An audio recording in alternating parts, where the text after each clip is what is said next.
Hello and welcome to Firstpost Africa, where we get you the top stories from the continent and from across the world. I'm Joshua Barnes, coming to you live from the Firstpost studios. First, let's take a look at the headlines. UK Prime Minister Keir Starmer begins his three-day visit to China. This is the first visit by a British PM since 2018. Starmer seeks to strengthen political and business ties with Beijing as relations between European countries and the US become more volatile. Iraq's main candidate for the premiership, Nouri al-Maliki, denounces Washington's blatant interference after President Donald Trump threatened to end all support to the country if Maliki took the post. Hungary charges Budapest's Liberal mayor over his role in arranging an LGBTQ+ rights rally back in June. The march turned into one of the biggest anti-government demonstrations in years against nationalist Prime Minister Viktor Orban. Indonesia's parliamentary panel cuts funding to its main rescue agency as part of a plan to divert government expenditure to other programs. This comes despite concerns over the number of disasters the agency has to deal with. And Amazon is set to cut 16,000 jobs worldwide as part of a restructuring announced in October, when it had already flagged plans to cut its workforce by 14,000 posts.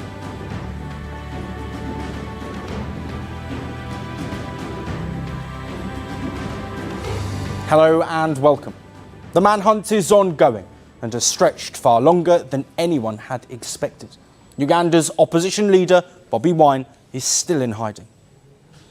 And he is not silent. Every day the messages appear, short videos, defiant words, but his location still unknown. Wine's posts spread fast. They light up screens and garner attention. But while this one man keeps talking to the country, an entire security force is trying to find him. And it's been over 10 days.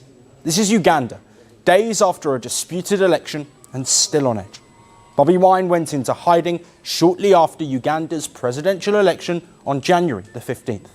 Fellow Ugandans, my name is Chagulanyi Sentamu Robert, also known as Bobi Wine.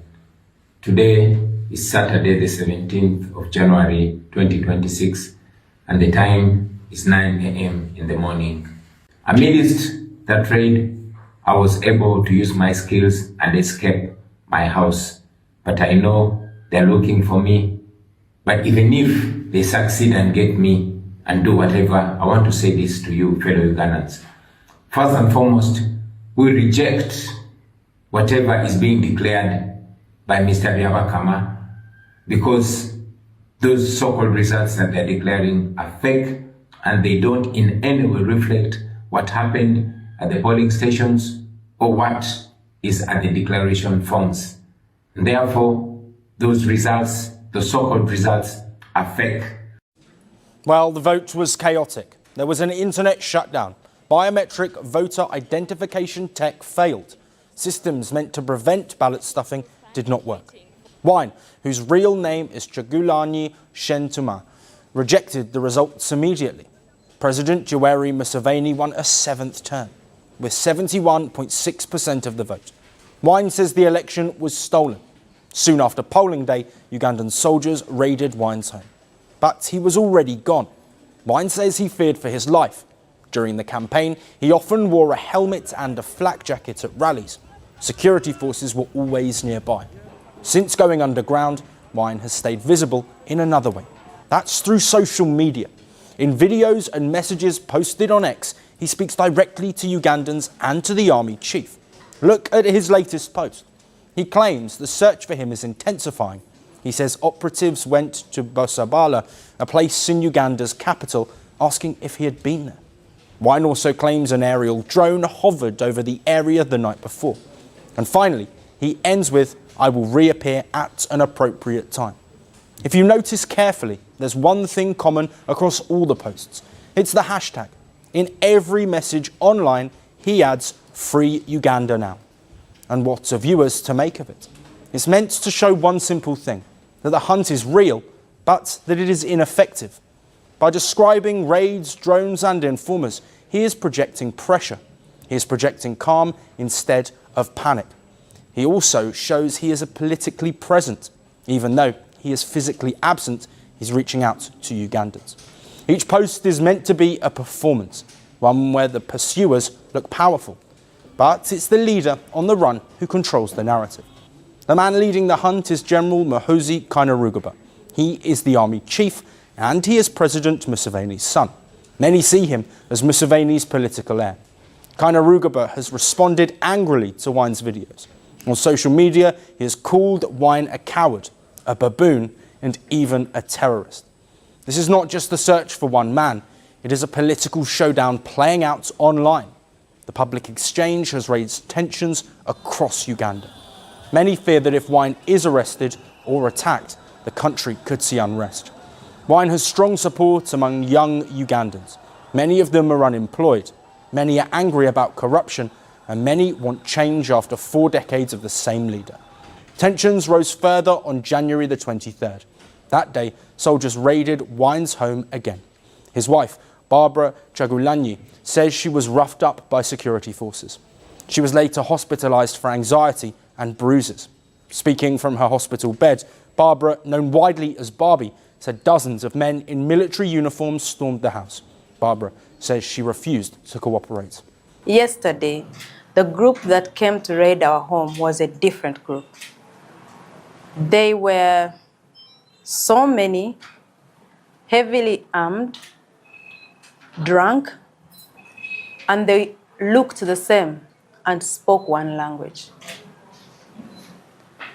They broke into the gate, the lower gate. Our askari was in a different corner, so he saw them and he called me. Also described masked men lifting her by her pajamas. She says one soldier banged her head against a pillar, demanding a phone password. General Kainerugaba has taken responsibility for the raid, but he denies she was attacked. My soldiers did not beat Barbie, he wrote on X. President Museveni, meanwhile, has accused the opposition of trying to incite violence. At 81 years old, Museveni will now serve a 7th term. That brings him closer to 5 decades in power. His supporters say he has brought stability. They say Uganda remains a refuge for people fleeing conflict across the region. But for now, the focus remains on one man in hiding and a political battle playing out in real time, one post at a time. And joining us to discuss this further is Gilbert Kadiagala, who is an Emeritus Professor of International Relations at the University of Witwatersrand, joining us live from Johannesburg in South Africa. Welcome to Firstpost Africa. Thank you. Let's first look at the situation at play. Of course, Bobi Wine is still in hiding. How do you think that President Museveni and his son, Kainerugaba, will be taking him in hiding, posting on social media? And do you think they'll see the fact they haven't found him as a failure?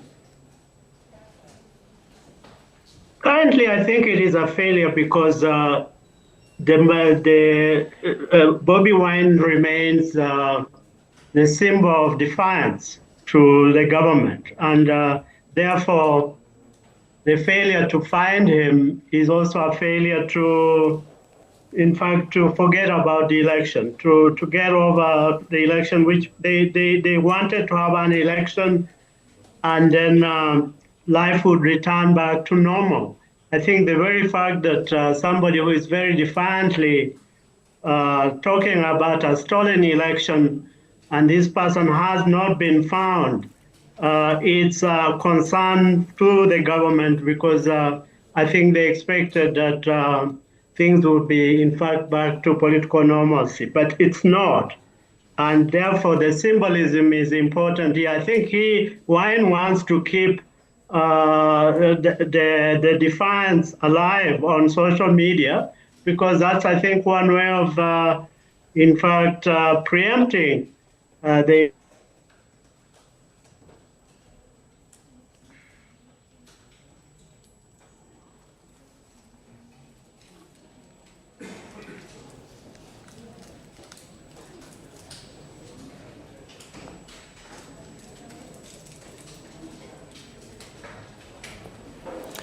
And Gilbert, let's move on now. Bobi Wine has said to us on Firstpost and to other news outlets that he will come out of hiding at the appropriate time. When do you think that will be, and what will his return look like? I think his return is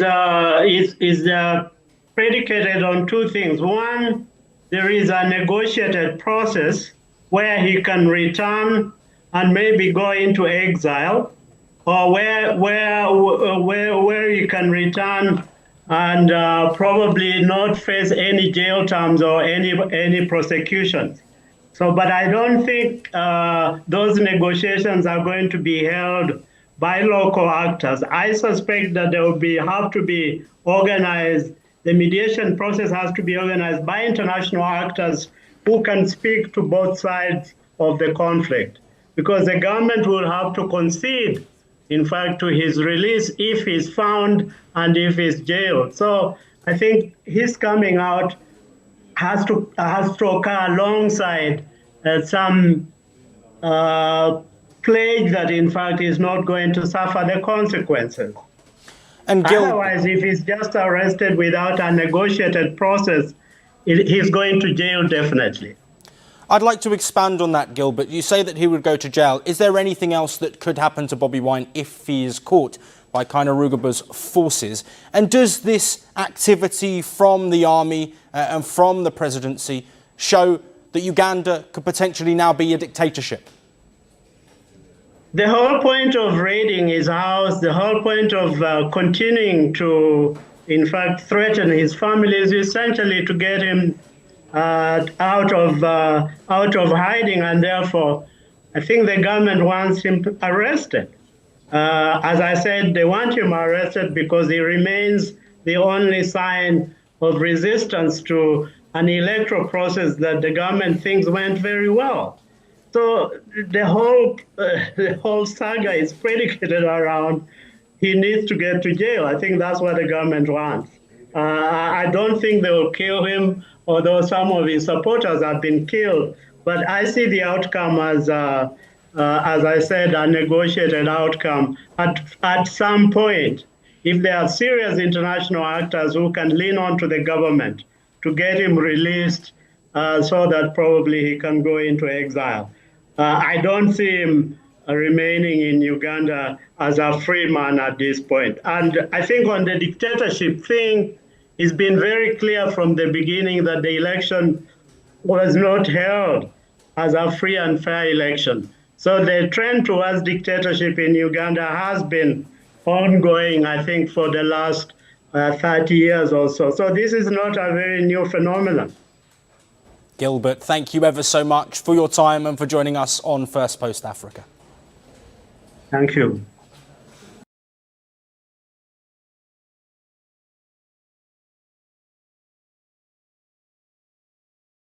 President Bola Tinubu, as he makes a state visit to Turkey. An impending trial of military officers who allegedly staged a coup stretched security forces as the wave of attacks and kidnappings by bandits and terrorists continues.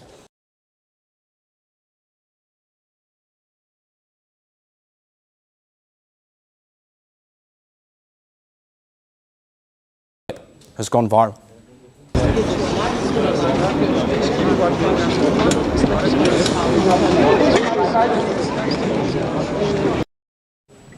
Well, 73-year-old Tinubu is in Turkey on a two-day state visit. Security and trade cooperation are on the agenda as the Nigerian president holds a series of talks with Turkish President Recep Tayyip Erdogan. Despite his fall, Tinubu's aide confirmed on social media that the president was okay. President Tinubu in great shape as state visit proceeds smoothly. After a stately welcome ceremony in Ankara, Carl Linguistic proceeded to scheduled bilateral meetings with President of Turkey and other senior government officials from both countries. Another spokesperson for the president went a step further. This is not a big deal, except for those who want to make mischief out of a fleeting incident. It was a mere stumble. Thank God, not a fall. He also confirmed what caused the fall, claiming Tinubu stepped on a metal object on the floor, which made him lose his balance.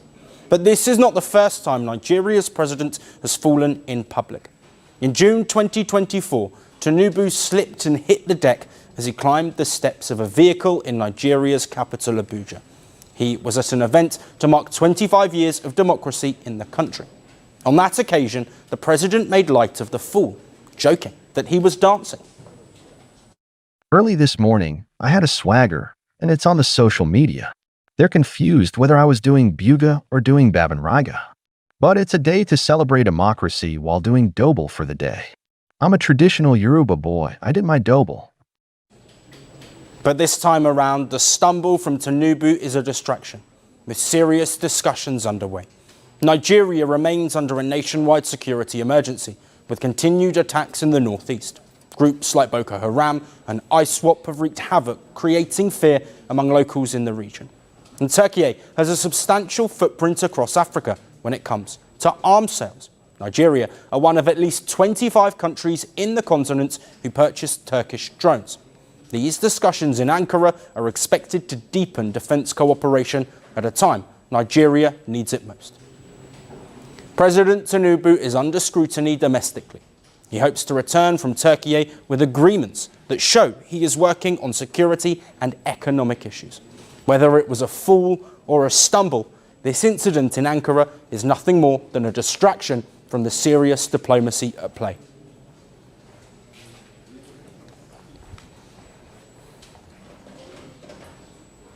Moving on now to Rwanda. The East African country has sued the United Kingdom over the scrapped migrant deal.